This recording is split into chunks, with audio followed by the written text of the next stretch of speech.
बिस्मिल्लाहिर्रहमानिर्रहीम। अस्सलाम वालेकुम viewers. Munawwar Sadiq generation age में हाज़िर है आपके सामने। नया 9 दिन पुराना 100 दिन, ये मकूला सच साबित हो गया। आखिर नए बंदे आए और अंदर आते ही छा गए। पहले हफ्ते ही उन्होंने अपना सारा जो शो है अपने नाम कर लिया। वो लाख रुबीना की कोशिश कर ले, लाख जैस्मीन की कोशिश कर ले, अभिनव को ऊपर ले आए, जाज जो मर्ज़ी कर ले अब, लेकिन उन्होंने साबित कर दिखाया कि आखिर वो अपने अपने जो सीज़न के हीरो हैं उनको इकट्ठा करके जो यहाँ ले आए हैं, उन्होंने साबित कर दिया सब ने कि हम ही अपने अपने सीज़न के हीरो थे। तो जब इतने हीरो इकट्ठे हो जाएं तो ज़ाहिर है अंदर आते ही घर भर गया है, रौनक लग गई है। अर्शी की जो आवाज़ है उसमें ही रौनक है, उसकी जो बेबाक बातें हैं, जो मुंह पे बात कहती है, उससे रौनक लगती है। और उसकी शख्सियत में ऐसा कुछ है कि वो बात कह जाती है लेकिन कुछ ओवर नहीं लगता और देखने वाले को अच्छा लगता है। मन्नू पंजाबी एक सीनियर एनालिस्ट भी है और वो समझता है बिग बॉस की रूह को और समझदार है, उसका भी अच्छा लग रहा है। राहुल महाजन ठीक है, वो जो उसका एक अपना एक स्टाइल है, उस स्टाइल के लिए वो अच्छा लग रहा है। गेम जैसे भी खेले, लेकिन कुछ बंदों का स्टाइल होता है कि वो कुछ ना भी करें तो अच्छा लगते हैं। तो राहुल महाजन के लिए भी यही कहा जा सकता है। कश्मीरा हाँ कुछ ऐसी इफ़ेक्टिव नहीं लगती जितनी वो उसकी शख्सियत नज़र आती है। गेम में वो उतनी तासर नहीं दे पाती। और रह गई राखी सावंत, वो तो हरदिल अजीज़ है और ये ज़रूर है कि वो जब से आई है तो एकदम से खामोश हो गई है और अंदर आने के बाद अभी वो देख रही है, परख रही है कि कैसा काम करूं। सिर्फ एक है जिसका नाम है अर्शी खान। अर्शी ने अंदर आते ही पहले ही दिन अपना आप दिखा दिया कि मैं अर्शी खान हूं और मैं जब आती हूं तो मैं ऐसे ही आती हूं। और सारे प्रोग्राम में एनर्जी आ गई है। पुराने जो लोग थे वो बिल्कुल ही दब कर रह गए हैं। जैस्मीन, रुबीना, अभिनव को अभी भी वो जो मैं कहता हूँ ना कि इन्होंने अपनी पूरी एनर्जी ज़ाया कर दी है चैनल वालों ने कि किसी तरह हम रुबीना को ऊपर ले आएँ, जैस्मीन पसंद करवा लें। भाई ये ना तो रुबीना किसी को अच्छी लग रही है, ना ही जैस्मीन किसी को पसंद आ रही है। अभिनव का नाम लेना ही बेकार है। वो बिल्कुल एक पपेट है जो रुबीना का अंदर जैसे बॉडीगार्ड, मैंने उसका नाम रखा हुआ है अभिनव बॉडीगार्ड। तो वो बॉडीगार्ड है रुबीना का कि अगर कोई बात करेगा तो जवाब वो देता है और उसको लाख मना करने के बावजूद भी ये आदत उसकी छूट नहीं रही। एक चीज़ अच्छी लगी कि निकी तंबोली और अली जो है वो वापस आए हैं, लेकिन अब इनके आने का मेरा नहीं ख्याल कि कुछ भी इफ़ेक्टिव होगा। राहुल को भी शायद अभी अंदर वो ले आए, लेकिन वो अब अंदर आके कुछ भी नहीं कर पाएंगे क्योंकि ये जो बंदे 4-5 अंदर आए हैं जो सीनियर्स अपने अपने सीजन्स के, इनके आगे तो वो बिल्कुल ज़ीरो हैं। वो तो अपने होते वक्त भी कुछ भी नहीं इफ़ेक्टिव नज़र आ रहे थे, तो इनके सामने तो वो बिल्कुल ही ज़ीरो हो गए हैं। और सलमान खान ने खुद ये इकरार किया है कि आप इन लोगों ने कुछ किया तो सही, आप लोग तो आलू टिंडे ही काटते रहते थे। तो इतने बड़े बंदे की जब ये कमेंट आए तो हमें अपना ये जो एनालिसिस था वो अच्छा लगा कि हम भी जो अपना रिव्यू दे रहे हैं वो हरफ हरफ सही आ रहा है। और प्रोग्राम अब बिग बॉस जो है ना बिल्कुल फिक्शन हो गया है।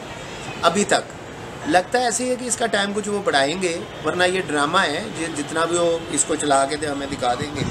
और रुबीना, अभिनव और कविता का जो एक झगड़ा इन्होंने स्टेज पर सुलझाया वो भी एक फिक्शन ड्रामा था।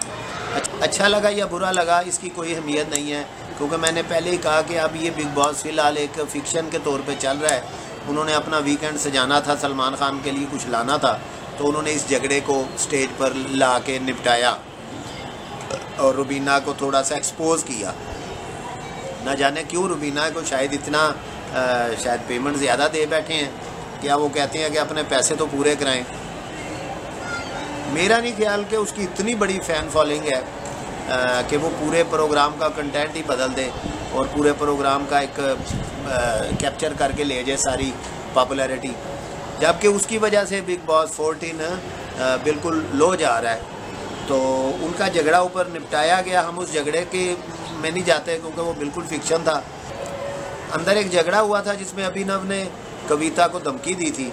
तो उस धमकी के जवाब में उसके शोहर ने भी कुछ ट्वीट कर दिए थे कि अभिनव के अंदर जो है वो एक अच्छा इंसान नहीं है और वो किसी के ऊपर भी हमला कर सकता है किसी वक्त। तो इस तरह के 2 ट्वीट चले थे जो कि बाद में कविता के कहने पर उसने डिलीट भी कर दिए थे।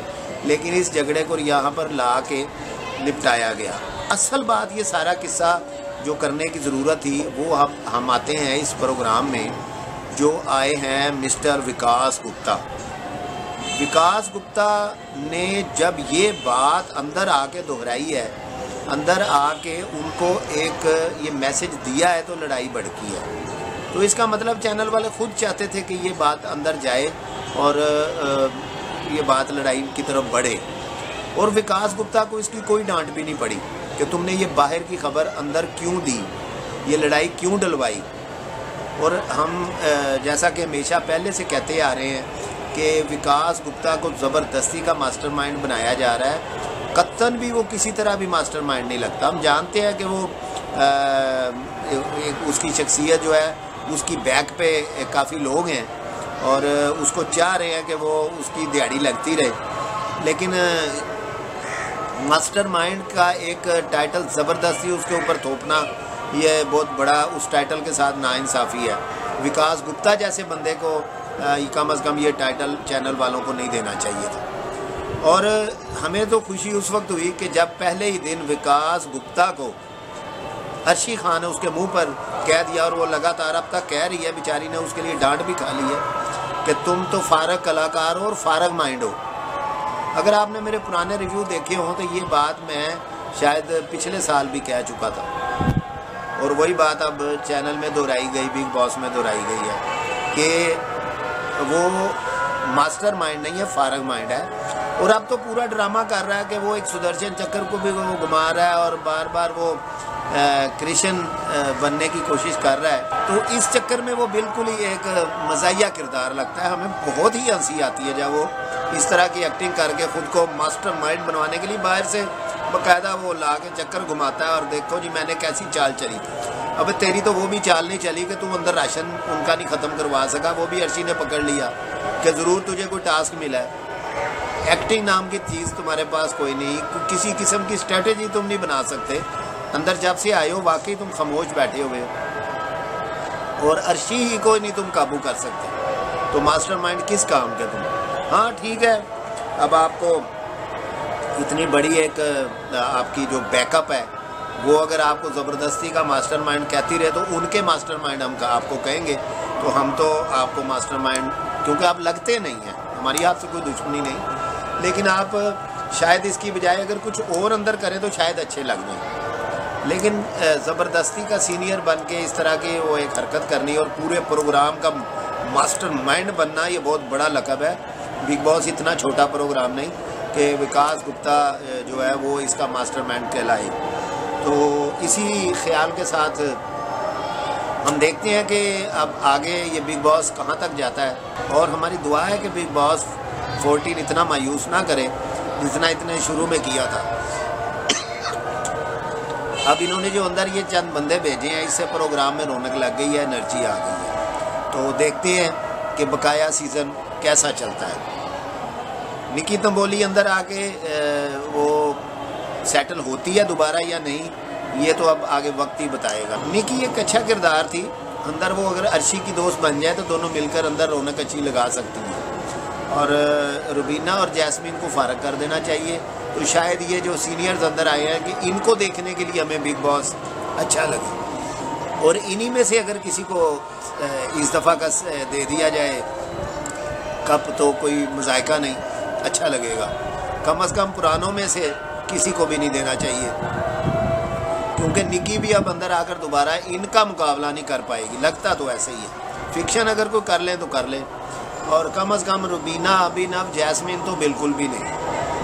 तो बिग बॉस के लिए अच्छी नेक तमन्नाओं का इजहार करते हुए आज की निशिस्त बर्खास्त करते हैं अगली रिव्यू तक मुझे इजाज़त दीजिए। अपना बहुत सा ख्याल रखिए, अपना और अपने इर्द गिर्द का माहौल साफ़ रखिए।